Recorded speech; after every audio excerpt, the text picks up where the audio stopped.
রাজনীতি আর রোনালদো এই দুইয়ের শেষ বলে কিছু নেই। ক্রিশ্চিয়ানো রোনালদোর বয়সটা সত্যি 40 কিনা তা একরকম গবেষণা দাবি রাখে। এই বয়সে তিনি যা যা করছেন তা স্রেফ অবিশ্বাস্য। পর্তুগাল হোক বা আল নাসর, দেশ ও ক্লাবকে তিনি কাঁধে ধরে টানছেন।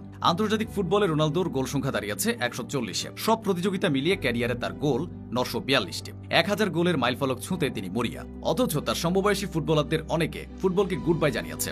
বুটজোড়া তুলে রাখার বয়সে রোনালদো শুধু খেলছেনই না, প্রতি সিজনে 40+ গোলও করছেন। প্রশ্ন আসতে পারে, 40 বছর বয়সে এসে রোনালদো এত আত্মবিশ্বাস আর স্ট্যামিনা পান কোথায়? উত্তর লুকিয়ে আছে তার ডায়েট চার্টে। গোল করার দিক থেকে রোনালদোকে যেমন সর্বকালের সেরা বলে দেওয়া যায়, ফিটনেসের দিক থেকে তাকে সেরাদের সেরা বলাই যায়। বিরাট কোহলির মতো ক্রিকেট কিংবদন্তির ফিটনেস আইকন রোনালদো। নিয়মিত শরীরচর্চার পাশাপাশি খাবারের দিকটা আলাদা নজর রাখেন কিং ক্রিশ্চিয়ানো। স্ক্র্যাম্বলড এগ থেকে শুরু করে মাছ, মাংস, ভরপুর প্রোটিন আছে এমন খাবারই থাকে তার খাদ্য তালিকায়। সারা দিনে অন্তত 6 বার খান, তবে প্রতিবারই অল্প পরিমাণে সুষম খাদ্য থাকে। ব্যক্তিগত ট্রেনারের নির্দেশ মানার পাশাপাশি এই রুটিন তার ফিট থাকার রহস্য।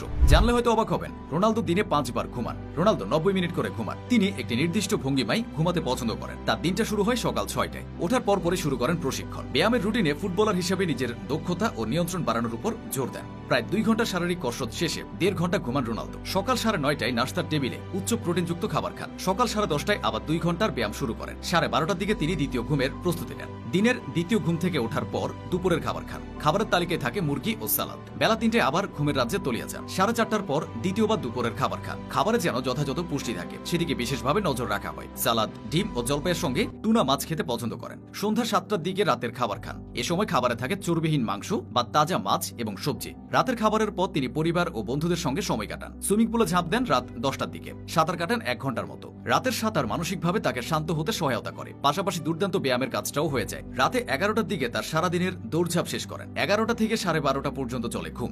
এরপর আবার উঠে পড়েন। মধ্যরাত 3টা 3:30 পর্যন্ত আরাম করেন। এরপর নিয়ে নেন আরেকটি 90 মিনিটের ন্যাপ। তারপর আবার সকাল 6টায় শুরু হয় তার দিন। এভাবে 90 মিনিট করে 5 দফায় 7 থেকে 8 ঘন্টা ঘুমান রোনালদো। এত কিছু করার উদ্দেশ্য একটাই, নিজের সেরা ভার্সনটা বের করে আনা। রোনালদো সেটা আনছিল। তা না হলে কি পরন্ত বয়সে এসেও তরুণ ফুটবলারদের সঙ্গে টেক্কা দিয়ে চলতে পারে? ক্লাব হোক বা জাতীয় দল, টিমের প্রতি রোনালদোর যে আবেগ কাজ করে তা অসামান্য। পর্তুগালকে তিনি কতটা ভালোবাসেন সেটা বোঝাতে একবার বলেছিলেন, পর্তুগালের প্রয়োজনে আমি একটা পানিও খেলতে রাজি। 2016 সালে ইউরোর ফাইনালে চোটে পড়ে কেঁদেছিলেন। 2022 বিশ্বকাপ থেকে বিদায় নিয়ে কেঁদেছিলেন। 2024 সালে ইউরো থেকে ছিটকে পড়েও কেঁদেছিলেন। এবার ন্যাশনস লিগ জিতেও কেঁদেছেন। ভবিষ্যতে হয়তো 2026 বিশ্বকাপের সোনালী ট্রফিটা উঁচিয়ে ধরে কাঁদবেন, নয়তো বিদায় নিয়ে কাঁদবেন। অথচ চাওয়া পাওয়ার হিসাব থেকে তিনি 1000 মাইল দূরে। সবকিছু পেয়েও আরো পেতে চাওয়ার আকাঙ্ক্ষাটাই রোনালদোকে রোনালদো বানিয়েছে। বলা হয়ে থাকে রাজনীতিতে শেষ বলে কিছু নেই। একটু ঘুরিয়ে বলতে হয়, রোনালদোতে শেষ বলে কিছু নেই। রোনালদো হোঁচট খাবেন, রোনালদো উঠেও দাঁড়াবেন, তারপর ছুটবেন, ছুটতেই থাকবেন।